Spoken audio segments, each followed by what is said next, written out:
These days we take for granted that we can buy almost anything we want, anytime we want it. But as our trading relationships face their biggest changes in decades, how much do we really know about the science and systems Come on, this one. that enable Britain to import and export goods around the world on an unprecedented scale? We're here to find out How what we produce here ends up on the other side of the world. Whenever you go to Spain, it's our prawns you're eating. You just don't know it. And the innovative ways Britain is trading with the rest of the world. It comes in full of bananas and then goes out with a mini. Amazing. Our brakes off, let's go. I'm Ed Balls, This is an amazing view of an airplane. and this week I'm going to show you how our seafood Oh my God, it's huge. This is 8 to 9 kilo. Taiwan specifically love this size. gets from the ocean to our plates in ever more complex ways. Oh my God, they're so big, whoa! I'm Sherry Healy. I'll uncover how the coasts of Britain are home to some of the world's favourite seafood. He is a mighty, mighty beast. And how we sell it to some surprising places. A little bird told me that sometimes it ends up in big white houses in Washington. Our customer base are very discerning. I'm Adia Deputat, King Kong Prawns. Yeah. I'll be travelling the world to reveal the incredible stories behind how your seafood dinner is caught. And how the fish we buy is brought to us in extraordinary ways. They're a bit lively. Look at that! We are a trading nation. We always will be. And at this crucial time in our history, this is the incredible story of what Britain buys and sells in a day.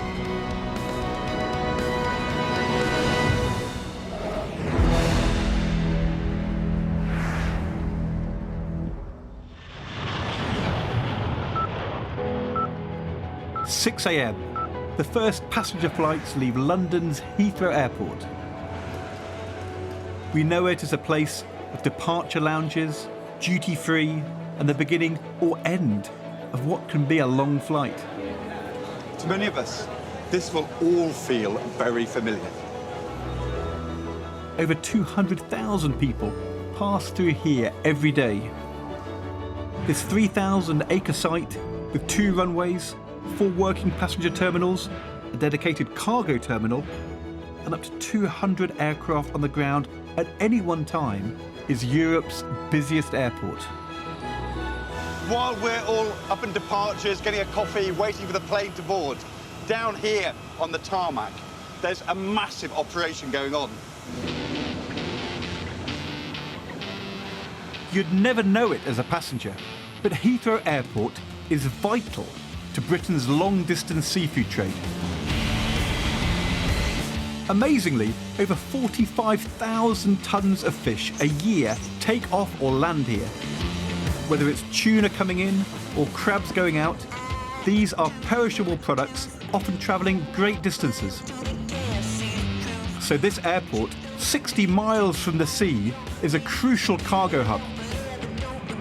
And with Brexit putting business with our nearest neighbours in a state of flux, many producers will be hoping these long-distance markets can continue to expand.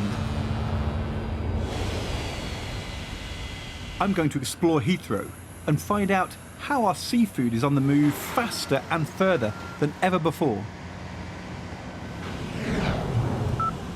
It's 9 a.m. and I'm joining Paul Griffin, cargo manager for American Airlines, who's overseeing a flight to Los Angeles that's currently being loaded with one of Britain's most important seafood exports. But I'm surprised to see it's going onto a passenger plane. I was expecting like a cargo plane, and this looks like the kind of aeroplane I might go on flying over to New York or Boston. You absolutely would, yeah. This is a 777-300 aircraft. We fill the lower belly with cargo, so although it's not a freighter, it takes a huge amount of cargo. This plane is being loaded up to the gunnels with Scottish salmon. It's been brought down to Heathrow to be exported to LA. on pallets weighing up to 4.5 tons. How many pallets like that, how many big crates can actually go into the plane? We could put 12 of those on. 12 4.5 ton. We could. Amazing. And when you I mean, I've never thought of it before, but when you look at the scale of that cargo hold from here, of course, if it was only the passenger bags, there'd be tons of room. Almost every long-haul passenger flight out of Heathrow is filled with freight. In fact, a surprising amount of Britain's imports and exports by value go through this airport. How much of the cargo, which is going in and out of the airport, how much of that is happening like this on a passenger plane? It'll be 90%. 90%? Yeah. Most of it goes on passenger aircraft. With 30 minutes before the flight departs, Paul takes me up into the belly of the 777, below the passenger compartment. It's huge. It goes back a long way down the aircraft. With 265 cubic metres of space, that's the equivalent to the load of 17 transit vans. It can carry cargo ranging from pharmaceuticals to aircraft engines, and a full complement of salmon is not unusual. In theory, you could be taking off with 50,000 kilos plus on board the aircraft, just of salmon. Is salmon a big export through Heathrow? So there is a variety of product, but really nothing to match the volume and quantity of salmon that we send out. Salmon is the UK's biggest seafood export, representing about a third of our overseas income from seafood. Nearly half of that is sent out on passenger flights, right beside the suitcases. Cargo goes on first, the passenger bags go on last, because they're first stop at destination. It's definitely suitcases. Suitcases of holiday makers, of business people flying to LA, sitting down here with tons of Scotch salmon on ice. Are we going to be in the way? We will eventually, yes. We'll have to move. We'll have to escape. At some point. I'm not sure I fancy flying to LA down here anyway. No, not exactly business class, is it? It's not exactly economy class. With the hatches closed, flight AA109 is nearly ready to depart. There you go. Roll in. Flying a fully booked passenger plane with its belly loaded with freight will burn more fuel than if it travelled with just the people and their luggage. And while the environmental impact of air transport is a real concern, selling hold space makes strong business sense for airlines. If we weren't selling fresh salmon to the Americans, what would happen? Would there be an alternative cargo going onto that plane? Likely that it will go empty. Right. So the salmon is really important to us. For the Scottish salmon industry, putting huge pallets of their fish on passenger planes next to our bags opens up whole new markets. In fact, in the last decade, it's helped treble the value of UK salmon exports.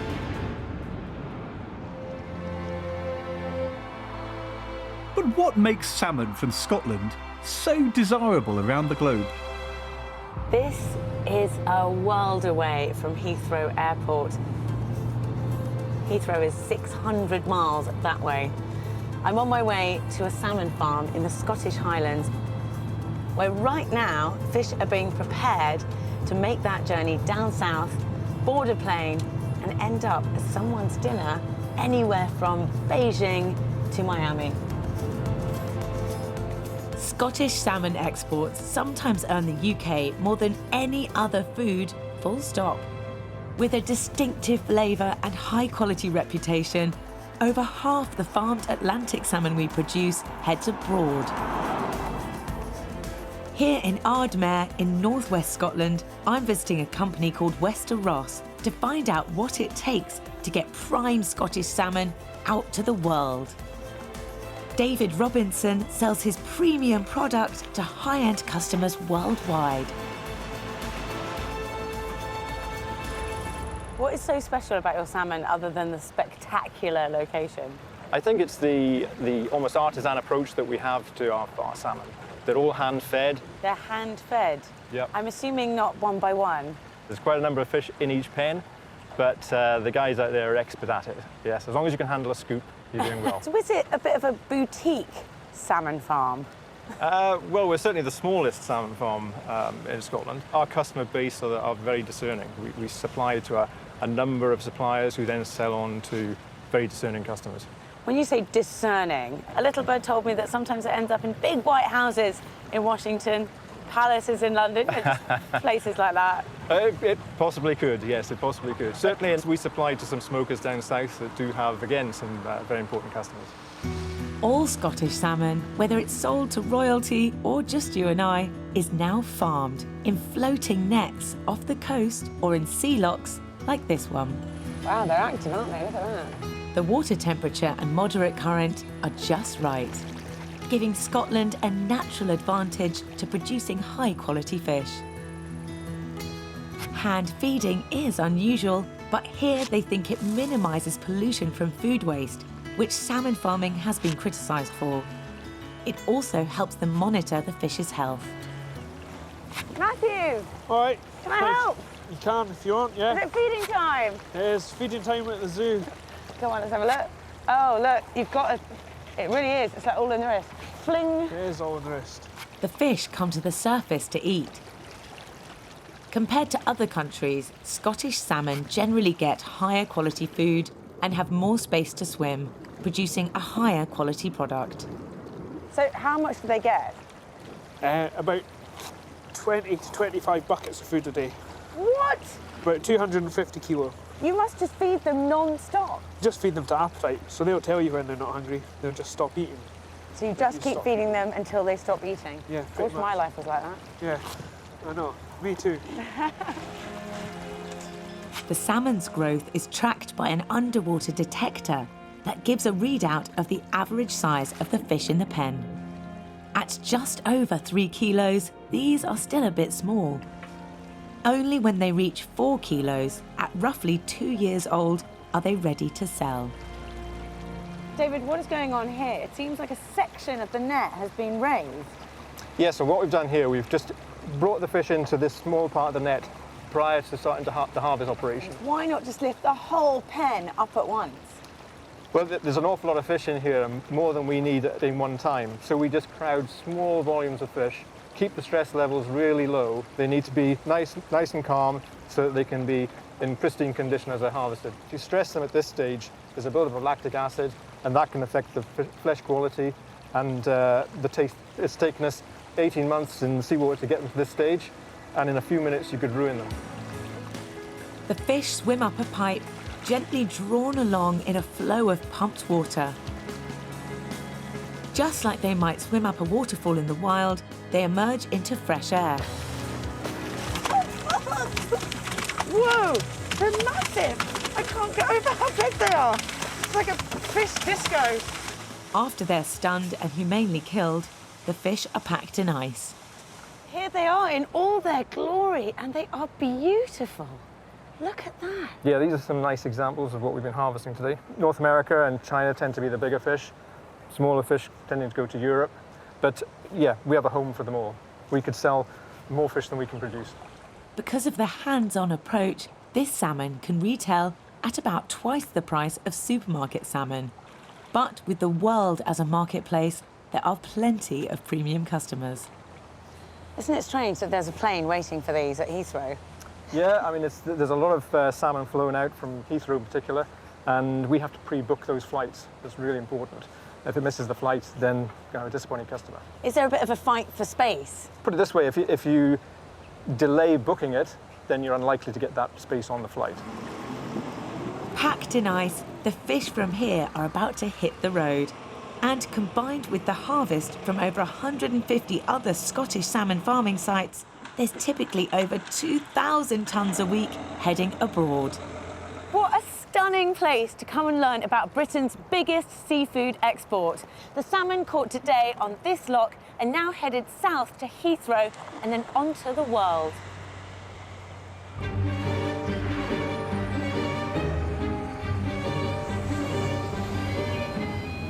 Salmon is surprisingly valuable to the UK's economy. As an export, it generates £644 million a year. But curiously, we also import nearly as much, around £500 million worth. To find out why we'd import something we produce so much of, I'm heading to Heathrow's cargo terminal. By 11 a.m, around 28 tonnes of salmon imports and exports will already have been handled from truck to plane by the resident logistics companies and people like James Quo. They start the unload now. How many of these boxes of salmon could you put into one crate? So we can put 161 on airline pallets. There's a building plan. We don't just stack it. We build per airline regulation, and we're making sure spaces are utilized fully to balance the aircraft, to make sure it's safe to fly as well. Oh, I see. Farmed salmon moves round the world, with prices set by a complex marketplace. The biggest producer of Atlantic salmon is Norway, farming nearly 6 times more than Scotland, and typically selling for a lower price. And that price difference is why Britain imports a lot of salmon. Consumers don't always want the more expensive premium stuff produced here, so some of it is sold abroad while lower cost options are brought in. Is there an international salmon price? We call the Salmon Price Index, which gets established every Friday. Oh, really? Comparing with last week's, whether it's tracking up or down, and that will determine the following week's trade. If the price is going up on the Friday, does that mean you're going to have a busier week next week? No, actually, the price goes down on for the following week, then we probably should generate more demands. Huh? Oh, I see. The price goes down, more people want to buy it. The global demand for salmon at the best price means it's not only fish from Scotland that goes through Heathrow. And this is Norwegian salmon via Heathrow to... Also goes to Los Angeles. Los Angeles. So Heathrow attracts the fish from Norway, Scotland, Iceland, and the Faroe Islands. Right. So it's almost like a regional hub. This salmon is simply passing through, making use of Heathrow's connections to the world and generating business for logistics companies like James's. There. It's their job to work for seafood suppliers, responding to changing availability of flights and cargo space, plus dealing with last-minute orders or unexpected delays. We are experiencing a late truck from Scotland today. From Scotland, what happened? So it was meant to be arriving maybe about 4 hours ago. Yeah. It still hasn't turned up yet. Is that it arriving? Morning. Did you have a bit of a journey? Traffic. Right. It took us about 3 hours to get through. This is not the kind of truck you can take on the side roads. That's not too good when you take a wrong turn either. The late delivery contains Scottish salmon due to fly out this morning, half for America and the other half for Asia. Oh my God, it's huge. So this is 8 to 9 kilo. Right. Taiwan specifically love this size. Right. It's a market preference. The first plane leaving with the late arriving salmon is the one to the US, Miami International. The cargo has to arrive airside in the next 40 minutes. It seems to be pretty important you keep this going. I don't want to get blamed for missing the flight. If you don't meet that 40-minute threshold, what happens? So the cargo will be rejected. Potentially they will just turn around and say, come back the next day. And then it comes back here? Yes. What do you think? Is it touch and go? We basically have to run for your flight. I'm not sure this salmon is doing much running. The good news is that the order for Miami is completed and ready to send airside. Today, at least, the supply chain has remained intact. I have been part of the salmon supply chain from Scotland to Miami, and with a little bit of help. I'm sure people in Miami are going to appreciate the salmon a lot. I think that they will appreciate my special touch. Job done. Salmon is our most economically important seafood for export. But there's another fish we actually eat more of than salmon, and it's a species we mostly import. Cod.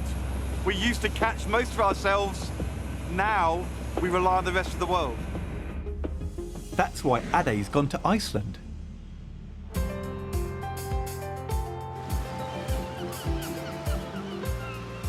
Grindavik, Iceland, 30 miles southwest of Reykjavik. This region of Iceland is where 12% of the country's cod is landed, much of it heading to Britain. Oh, that's so heavy. Now this is the fish that it's all about, cod. Britain's love for it goes back centuries. In fact, we eat about a quarter of all cod caught worldwide. We consume more than 100,000 tonnes a year, and the vast majority of the cod we eat is imported. To find out why Iceland is one of our key suppliers, I'm heading out into the Atlantic with Gunnar Thomasson, who supplies cod to British fish and chip shops. Hey, we might have some fish. Oh, look at that! Cod. It's massive! There it is! Oh, cod! Wow! That's incredible. Literally within minutes, they've caught some cod, and they'll probably catch some more again. It's perfect waters. Yes. Why is Iceland so good for cod fishing? The temperature of the sea here is about 6 up to 12 degrees. There's a lot of small fishes and the animals in the sea which is feeding the cod. And also because of the strong currents all around the island, they make the muscle in the fish much stronger. So the cod here are like the Michael Phelps of cod? Yes, exactly. Cod occurs all around the coasts of the North Atlantic, but numbers are severely depleted in many waters, including our own, largely as a result of unsustainable fishing methods. Iceland and Norway have some of the healthiest stocks, and they supply over 1/3 of our demand. But Iceland and the UK haven't always seen eye to eye over fishing. Culminating in the mid-1970s, these waters were the location of one of the most unusual trade conflicts ever, the Cod Wars. The target of the gunboat was the Grimsby trawler Carlisle. For centuries, British boats fished off Iceland, permitted up to a couple of miles from the coast. But as fishing vessels grew more advanced, it threatened what Iceland could catch itself. So the Icelanders acted, eventually staking sole claim to fish up to 200 miles off their shores. We were trying to push the British fleet out of our fishing waters. What sort of tactics were employed actually to stop the British fleet? We, of course, tried to convince them to leave our waters, but they didn't want to. So you tried to be polite and say, excuse me, I hope leave so. our waters. I hope so. I hope In so. that sort of language? Or stronger? Sometimes the language was too strong. But then they didn't listen, and they said we are fishing on international waters, and then we had our gunboats. So you brought the gunboats out? Yes, the gunboats came down, they tried to push them out. Just to sail very close to them, and then cutting the wires down to the fishing gear, to the trawl. Worldwide, there were plans to expand fishing territories, but Iceland was enforcing them early. UK trawlers were still in their rights to fish, so the Royal Navy was sent in for protection. And then a lot of damage to our gunboats and yours frigates. And the relationship between the UK and Iceland must have been very strained at that time. Yes, but in the end, everybody understood each other, and then we became friends again, and we start to sell them even more cod than before. Cod has always been a firm favourite amongst Britons. And looking ahead, a continuity agreement to carry on business as usual in the event of a no-deal Brexit will help keep prices and the relationship good. But with self-imposed quotas that limit the catch and help fish grow sustainably, Iceland has to be extremely efficient with every fish that's landed. This is Vizier, a factory in Grindavik which supplies the UK with cod. The whole fish has its sides or fillets cut off, ready to be portioned in this state-of-the-art machine. So this is an X-ray water jet cutting machine. You have a whole fillet coming into the machine. It gets X-rayed, and from there it makes a decision of how to cut the fillet down. So it has a high-pressure water jet which cuts the fillet down, and that maximizes the value of each fillet, as well as making sure there's no waste. With laser accuracy, the machine X-ray scans the length, weight and width of each fillet. Then it cuts them with a high-pressure jet of water into an assortment of portions. I could do with one of those machines at home. I mean, that's incredible. I can't even cut fish like this with a knife and fork. The accuracy is unbelievable. It's way better than we see it before when it was done by hand. This machine has totally changed this industry. But the machine is doing more than just cutting up the fish quickly. Because fillets vary greatly in size and certain parts of them have higher value, the machine decides where to divide them to efficiently meet the factory's orders. So this is the loin. It's always the most valuable part of the fillet. Yeah. And these usually go into Belgium or France market, for example. Then we have the tail, which is mostly going into the UK market. The tail would be breaded or goes into fish and chips. Okay. Nice, nice. Yeah. Then you have the wing, it's called, so a belly flap. And that will go into the Spanish market. So hold on. Belgium, UK, Spain. Yeah. This is a European Union fish, yes? Exactly. And then we have this maybe going into the US market. So we can say in theory that one cod like this is going to be split up and go everywhere in the world. All over the world. All of this is done by the machine. Yeah. How long would it take the machine to do this? It's about 1 second. 1 second? It takes about 50 fillets per minute. Wow. Through the machine. The pieces that are headed our way are rapidly frozen and transported at -20 degrees to the UK, where it can be safely defrosted and turned into supermarket portions or battered cod from the chippy. Once the fish is boxed up, how does it get to the UK? In a container with ship and ends up in Grimsby. Okay, so this is going to Grimsby? It will be going to Grimsby, yeah. The majority of Britain's cod imports come to us by sea. On an average day, we might import a total of £1.1 million worth from around the world. By lunchtime at Heathrow, an average of 55 tonnes of seafood will have touched down and taken off from its runways. But keeping cargo moving through a passenger airport operating at 98% capacity can be a real challenge. To find out what it takes to keep the airport running smoothly, I've come to its nerve centre, where the entire site is coordinated. Oh my gosh, it's a big room. So this is essentially where the airport is run, and all the principal decision makers for the airport are inside this room. Right. Paul Farmer manages the airport's operations centre, APOC. So in my mind, I was thinking of the airport being controlled by the air traffic control tower, but when you think about it, there's so many other things in the airport which are kind of vital to make it work. Yeah, absolutely. And what we have in this room is everything that kind of makes our airport tick. From security and engineering to baggage and cargo, liaising with the emergency services and air traffic control, these people are poised to resolve anything that interferes with the smooth running of the airport. Even events on the other side of the world can have an impact here. Over in the States, we've had a lot of issues with thunderstorms. Now, thunderstorms are a big problem for us, mainly because of aircraft have to reroute around them. With aircraft from America coming in up to 2 hours late, it's the job of Gareth Thomas to reorganise the arrivals timetable. All those yellow, they're all planes? Yes, so that's the view of all the inbounds for Heathrow for today. Yeah.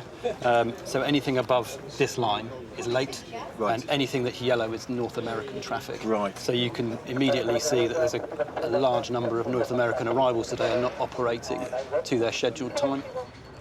Those flights will be carrying cargo in and will also have perishable seafood waiting to go out on them, so there can be multiple knock-on effects. I suddenly feel stressed for you. There's all these aeroplanes in the air, all these people, all these pilots, all this cargo, and you've got to make sure all arrives at the right time. But another issue compounds what Gareth is already facing. All you're seeing is just Heathrow traffic. Yes. So when you add in every piece of traffic, it's a very different picture. Europe at the moment is very, very busy. So even aircraft that are departing, they're going to pick up delays as they fly through airspace. Gareth's job is to manipulate our traffic through that. So it's a big role, and can be a very stressful role. Gareth must sequence the latecomers in an efficient and fair way. That means factoring in the multiple ground operations needed for every arrival, from unloading cargo to readying the plane for its next flight and herding hundreds of passengers to an available gate. You'll make lots of decisions which can either speed things up or slow things down. Yes. It's effectively a dance every day to get things moving. Do you fundamentally prioritise passengers over cargo? No. So aircraft are dealt with as they arrive and sequenced as such in the most efficient way for the runway. But if you wanted to see the interconnectedness of the world, you just look at that screen, wouldn't you? Yes. I mean, it's astonishing, actually. The logistics of our seafood supply chain are very complex, and that's just as much the case when we trade with neighbouring countries in Europe as it is with the other side of the world.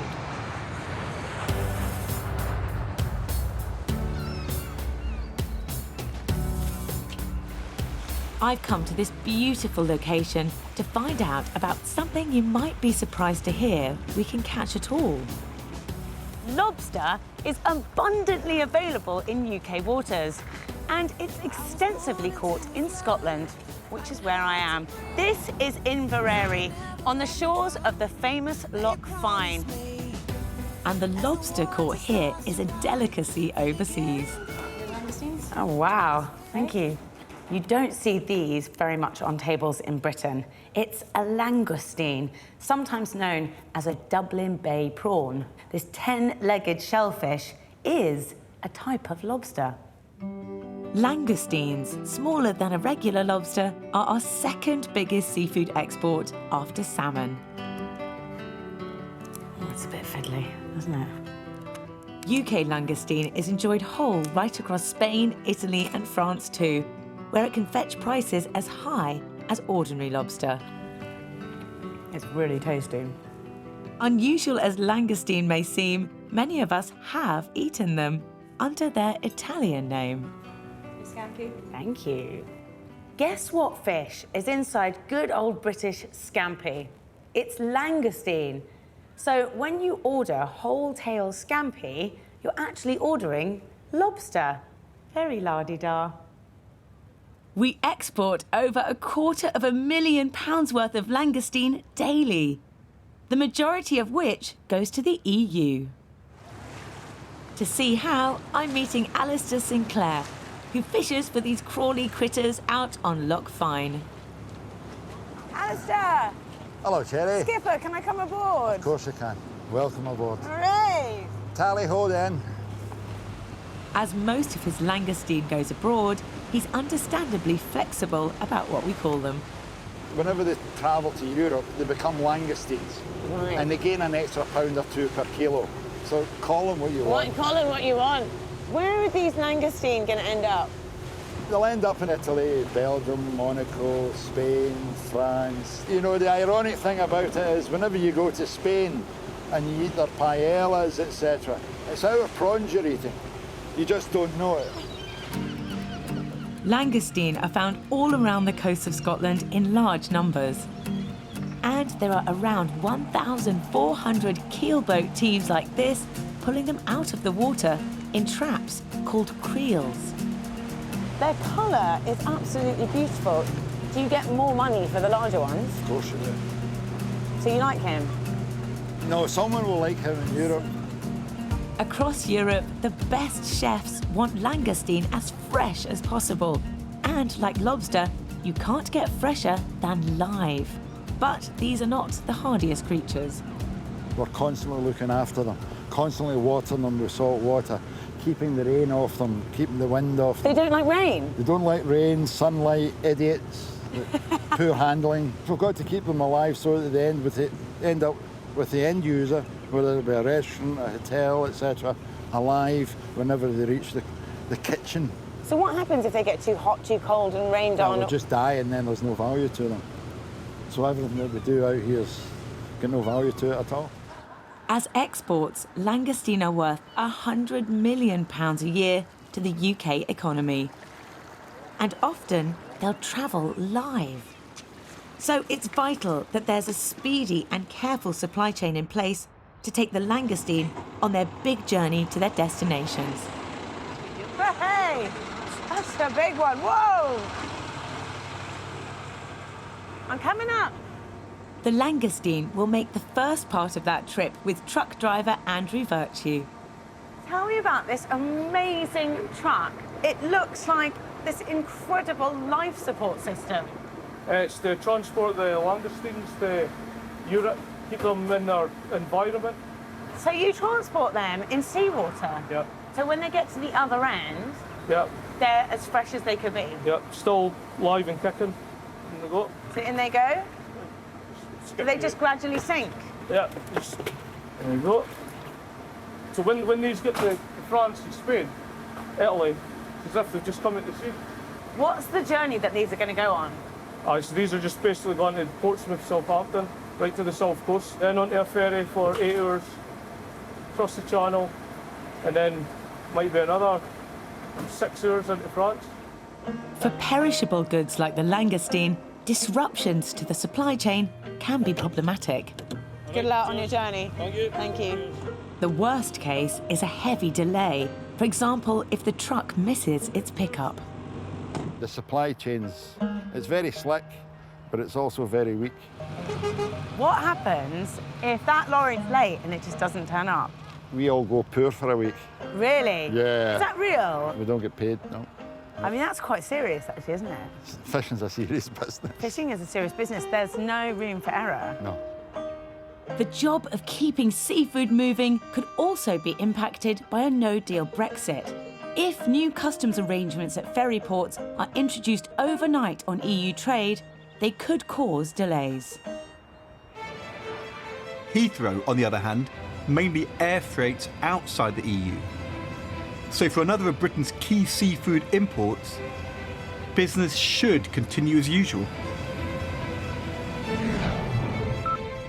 On a typical shipment day, more than a third of a tonne of whole fresh tuna lands here from outside the EU. At Heathrow's cargo area, Cesar Basalou from New England Seafood is showing me fish just in from the Maldives. It's huge. I thought it was going to be tuna steaks. No. This is a yellowfin tuna. It's one tuna in that massive box. Exactly. This tuna weighs around 42, 43 kilos. And the fish was landed 2 days ago, the 26th. 2 days ago, this massive tuna. Where will this end up? This will end in a restaurant, and it will be used for steaks. Right. It was the rise of passenger aircraft transporting cargo in the 1990s that helped put fresh tuna steaks on our menus. And now, over a quarter of our fresh tuna comes in through Heathrow. How many tuna steaks will you actually get out of a fish this size? Probably around 200 steaks. Right. But there's another way to eat tuna, also growing in popularity that nobody would have anticipated just a few years ago: raw. If I go into a sushi restaurant and order tuna, sushi or sashimi, could I be eating this in 48 hours? No. No? No. Because it's not good enough? Because it has been not previously frozen. Not frozen? No. The law say that before eating tuna raw, it needs to be previously frozen. Curiously, if you want to eat raw tuna, food safety laws state that it must arrive here having been frozen immediately after it's caught. And that's where some very specially frozen tuna comes in, imported by sea from South Korea and Japan. The port of Busan in South Korea. This tuna has been super frozen to minus 60 degrees aboard the ship that caught it. For customers on the other side of the world, this freezing method, far colder than normal food freezing, delivers the highest possible quality of raw tuna. A futuristic refrigerated factory then processes the tuna, skillfully sawing it into loins. Kept super frozen at minus 60, the tuna can easily last a 3-week journey by sea to us. In fact, this method of food preservation can be incredibly long-lasting. I eat one tuna that it was 17 years old. 17 years frozen. We are talking about minus 60 Celsius, and it can give very good quality, similar or better than fresh. It's the same technology, and this was developed in Japan 25 years ago to preserve organs for transplants. Amazing. It's cryogenics. Almost all the tuna we eat is imported from overseas, whereas most of the seafood we catch in the UK is exported. Cherry's gone to Devon to see how one type of seafood we catch is in such demand abroad, it's having dramatic effects here.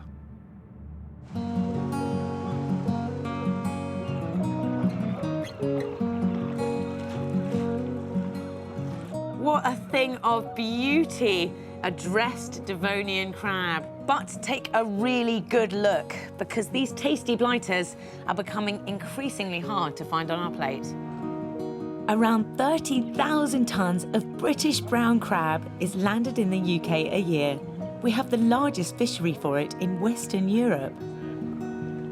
Yet only a small amount is eaten here, typically as a seaside treat. A lot of our crab is exported. For chefs like Gareth Head in Kingsbridge in Devon, that's causing an issue. We get a lot of complaints about there's not enough crab.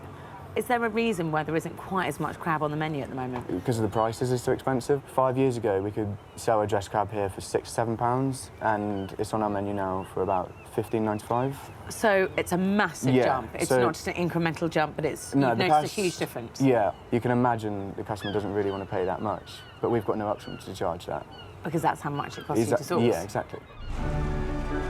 The reason we now have to shell out so much for our own crab could be due to a burgeoning export market for it. What a lovely boat. What's she called? Superbus. And while that's bad news for Britain's crab eaters, our fishermen like third-generation crab catcher Alan Steer are enjoying a boom. That's a big one. Can we have a look? Yeah, certainly. What we've got to start with is the large male brown crab. I mean, he is a mighty, mighty beast. You put your hands under each of its legs. There you go. It won't the get weight too of much him. there. Yeah. He's solid. Yeah, he's a nice crab, that one. Would you say the UK crab industry is booming? It is currently. The brown crab market is probably some of the best it's been for several years. Historically, France and Spain bought most British crab, but recently the UK's export to East Asia has shot up. Currently our main market is China for these. Probably 80% of what we're catching at the minute is going to Asia. That's almost everything. Yeah, but the last 3 or 4 years, the market's really exploded over there. I think there's a lot more affluent people in China, a lot more middle class that are demanding different products, different tastes. Hopefully with the population in China, I think the demand will be steady. In 2018, sales of brown crab to China doubled in a year, reaching over £30 million. It's that high demand that's sending prices soaring. In the last couple of years, it's probably doubled our per kilo price on the brown crab. It knocks onto the whole industry, all the people, the shipwrights, the engineers that work on the boat, we spend more money. So it really helps the whole infrastructure in the area. The only downside to exporting at such high prices is the domestic markets are struggling to afford the product. Alan's team can catch up to a ton of crab a day, and they use sustainable methods. So smaller crabs are put back, giving them a chance to breed. Sorry, mate, too small. Whee! Lucky escape. Anything that's good goes into these bins here. They then go back to the back of the boat where they're put into saltwater tanks to keep them alive, keep them in tip-top condition. How do you transport them to China? We sell them to a company that puts them in holding tanks, and then whenever they have their orders, they're just poly-boxed up, straight up to Heathrow and flown out, so they're there the next morning.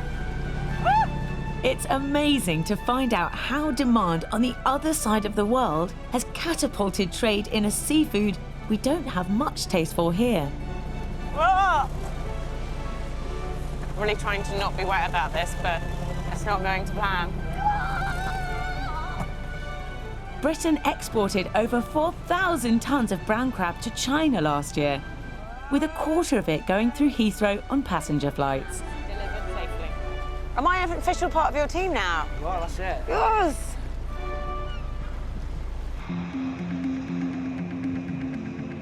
It's nearly 3 p.m.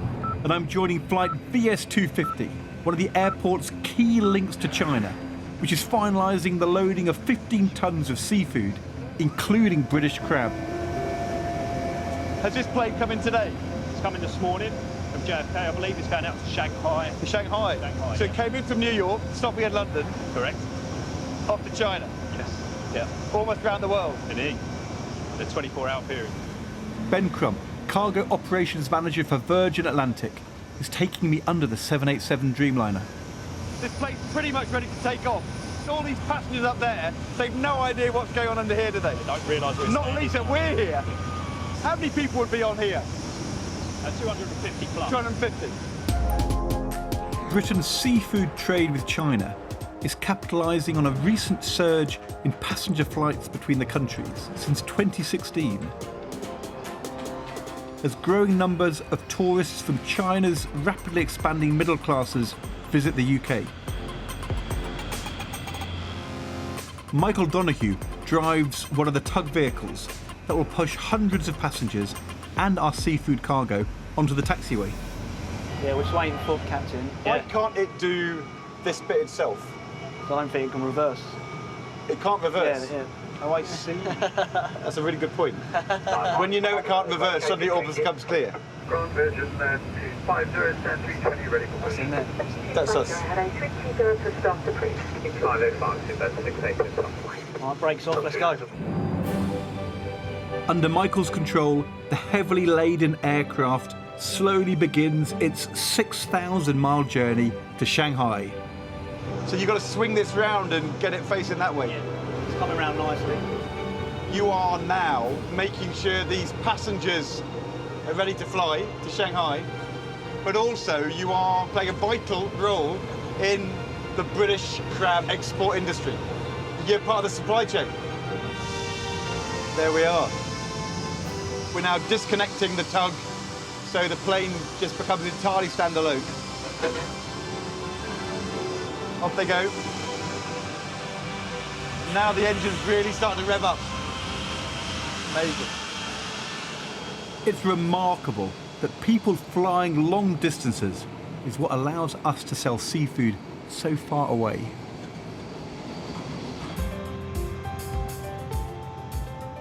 So could we be seeing more of Britain's seafood exported long haul on planes? And how else might trade change as Britain leaves the EU? I'm meeting Dr. Bryce Stewart, an expert on fisheries and marine biology, to ask what the future could hold for British seafood and for Heathrow. How's Brexit going to change these dynamics? How is Brexit going to affect fisheries and seafood is a big question. Somebody like me sort of spends a lot of time thinking about it. There's a saying that goes, you know, we export, as British, we export the fish that we catch and we import the fish that we eat. Probably wouldn't affect our fish and chips, a lot of people will be happy to hear, but it's the fact that the market in the EU is so important to the UK. Brexit means massive change for British seafood. We could have more power over how we govern our fishing territories, but we won't have full control. Fish stocks will still be jointly managed, and trade with our nearest longer-standing customers could be affected. There's two potential issues. One is tariffs, but probably more of a concern are what they call non-tariff barriers. So this is delays. The people who are most worried are the fishermen who are focusing on those shellfish, whelks, lobsters, crabs, langoustine, etc., which are a premium product. They need to be either alive or very fresh to get the top price. So they need to get to those markets in Europe quickly. You know, if you miss the ferry in the evening and you have to wait 12 hours even for the next ferry, you may have lost half the value of your product, and that is really going to hit people hard. If the Brexit thing is complicated, it's going to mean that the global international trade going around the world from Heathrow is going to become more important. It will become more important, absolutely. You know, if we could massively increase the demand for British seafood in China, for example, that's a huge market. But it's expensive to get the product out there if you're flying on a plane, and those markets are going to take time to establish. In 2018, the UK exported about £1.6 billion worth of seafood and aquatic products worldwide. More than 70% of that was sold to the EU. So with only 30% of our exports going to the rest of the world, these markets would need to see very rapid growth if they were to make up for lost EU exports. When it comes to seafood, Brexit is mainly an export issue. But looking at our imports, there's another big issue on our minds. As consumers, we're increasingly looking to buy sustainable seafood. Sales of it grew 30% between 2016 and 2017. And one product where sustainability is a real issue is prawns. Farmed extensively in coastal regions of Asia and Central America, Britain is around the 5th biggest customer in the world for prawns and shrimp. In 2017, we brought in nearly £680 million worth. But such heavy consumer demand has led to environmental damage caused by vast areas of prawn ponds being built on coastlines, replacing ancient forests and animal habitats. So I'm visiting a UK prawn importer. After you. To find out how we can buy them responsibly. So we have a 900 pallet space cold store here. We have some prawns from Indonesia.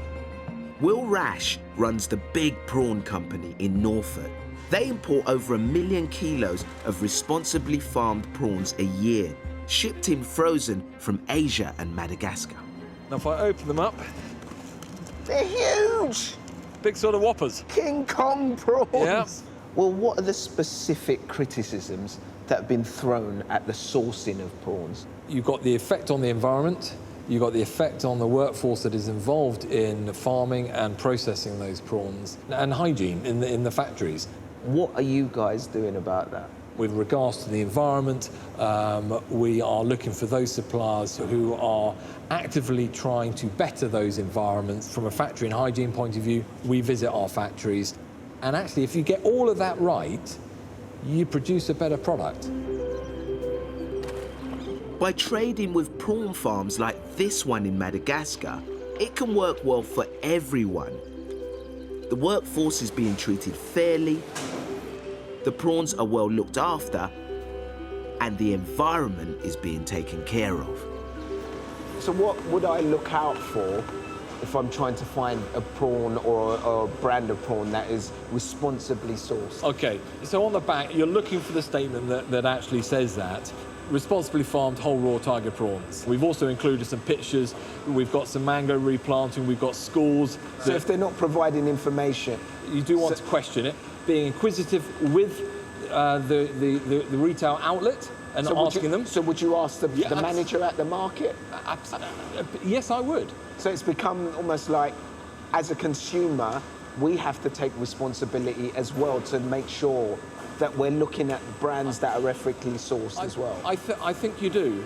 Suppliers should also be able to give details about any products they're declaring to be responsibly sourced. Ideally, the actual farm it came from. But like anything, the best practices aren't necessarily the cheapest. Does it come at a cost for the consumer? Are these more expensive if you want your products to be sourced in that way? If I didn't want to know where my prawns came from, of course, I could go out and buy cheap prawns. But if you're looking for integrity in your supply chain, it will come with a price. Those who are farming see the benefit coming through, but that can only happen if the consumer at the other end buys it. The evidence is we are increasingly prepared to pay extra for well-sourced seafood. And that could make prawn farming commercially viable right here in the UK. We're thousands of miles away from the coastal regions of Asia, in Lincolnshire, known for its rural farms. But prawn farming? I've got to see this. An innovative startup called FlowGrow is using a converted fish farm to tap into the high-end restaurant market with homegrown king prawns. Richard Clark is showing me around. Richard, how do the prawns that you grow here compare to the ones abroad? Better. These are far better. You would say that, wouldn't you? I can show you some inside this. All right, pod let's have a here. look. The first question is, do they bite? They don't bite, no. Is this full size? That one's 25 grams. We're selling them to the restaurants and fishmongers around the UK at between 25 and 30 grams. Look at those long antennas. So that's a good sign? Good sign that that's in good condition, yeah. Nice bright eyes, shiny appearance. That's a good shrimp, that one, yeah. So why? Why grow prawns here? The beauty with these prawns is we can harvest them this afternoon, and tomorrow lunchtime they'll be in the restaurants. Fresh British prawns grown in Lincolnshire. The prawns start as tiny larvae, bought in monthly from an overseas hatchery and responsibly grown here in warm salt water that replicates their natural environment. Oh, look at them! Here's some of them there. Look at jumping all over the place. 3.5 months' time, they'll go from that size to 30 grams to those shrimps that I showed you earlier. Have you perfected the process, do you think? I'd like to think so, yeah. We're hoping to produce about 25 tonnes per year. And do you think you'll be able to mass produce this process on a larger scale? That's our goal, yes. At the moment, this is more of a pilot project. We're just proving to ourselves that the concept does work. People are demanding more and more prawns. If we can reduce the prawns brought in from abroad by farming them in the UK, I think there's huge potential for more and more farms to be developed in this country.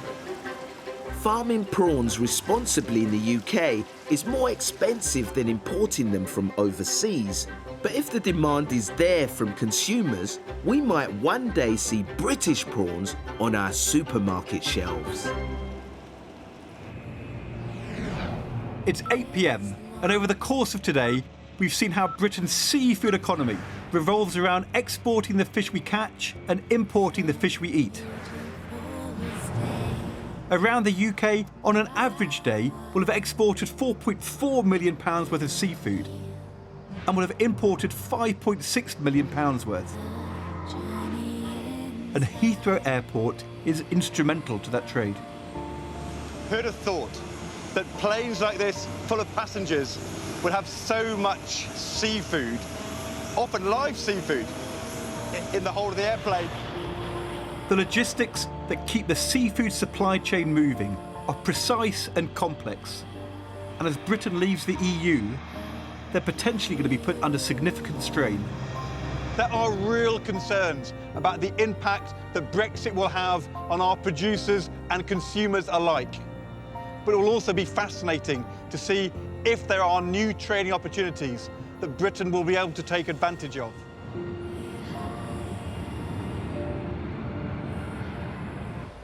Next time, Southampton docks, key to our car trade. Absolutely massive. It's like standing below a skyscraper. We'll see how this huge industry must run like clockwork. How many parts do you bring in? About 2 million parts a day. And how Britain is part of a global system of car making. There we go!